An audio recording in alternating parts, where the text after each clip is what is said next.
Depuis le mois de janvier, nous avons constitué un nouveau collectif, le collectif Boycott Apartheid Israël, Paris banlieue, parce qu'on pense que le lien entre Paris et la banlieue sur la question palestinienne est quelque chose d'important. Ce nouveau collectif s'inspire de la campagne Boycott des investissements sanctions, la campagne internationale Boycott des investissements sanctions, qui s'est constituée à l'appel de la société civile palestinienne, des organisations de la société civile palestinienne en 2005. Et notre orientation, c'est bien évidemment continuer les campagnes de boycott jusqu'à ce qu'Israël respecte le droit international, en particulier le droit à l'autodétermination du peuple palestinien. Ça prend l'aspect suivant, c'est la fin de la colonisation, de l'occupation, la destruction du mur d'apartheid, la levée du blocus de Gaza, le respect du droit au retour des réfugiés palestiniens depuis 1948 ou 1967.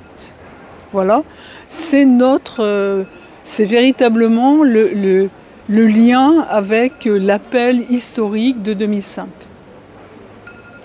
Nos campagnes, eh bien, ce sont des campagnes de boycott économique,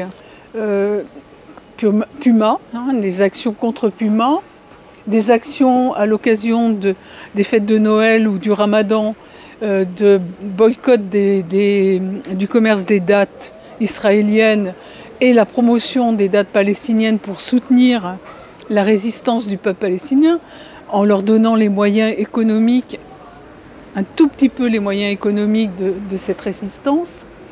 C'est aussi le boycott sportif, ce qu'on a fait cette année, c'est le boycott sportif, boycott du Trophée des Champions, entre le PSG et Nantes, qui s'est tenu pour la deuxième fois consécutive à Tel Aviv, alors qu'ils n'ont rien à y faire, puisque c'était deux équipes françaises.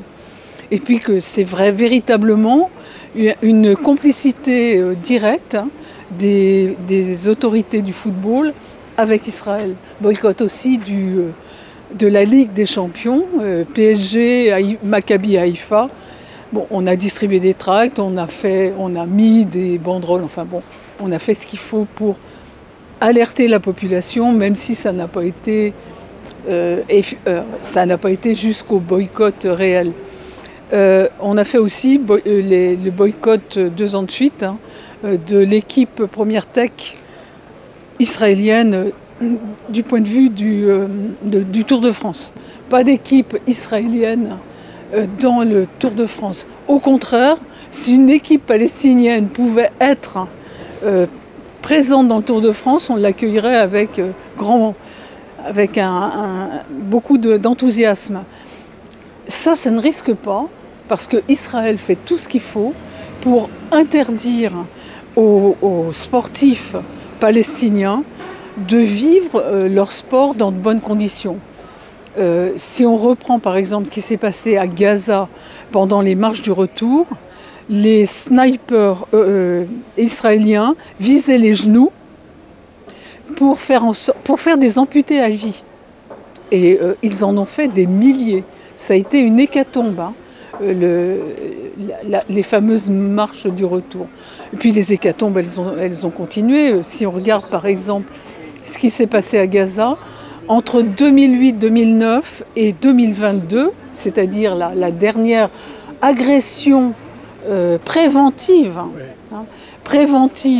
qui a eu lieu sur Gaza et qui a fait quand même 147 morts, dont 17 enfants, je crois, sans provoquer aucune réaction ni des autorités européennes ou des autorités françaises, alors que l'agression de la Russie sur l'Ukraine a amené immédiatement les autorités occidentales à prendre des mesures de boycott de la Russie en particulier.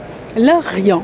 C'est le deux poids, deux mesures. Et il y a ici un visuel où on voit une jeune femme ukrainienne qui est considérée comme un héros avec un fusil à la main et un garçon palestinien yeux bandés entouré de soldats israéliens qui va bien évidemment être emmené en détention.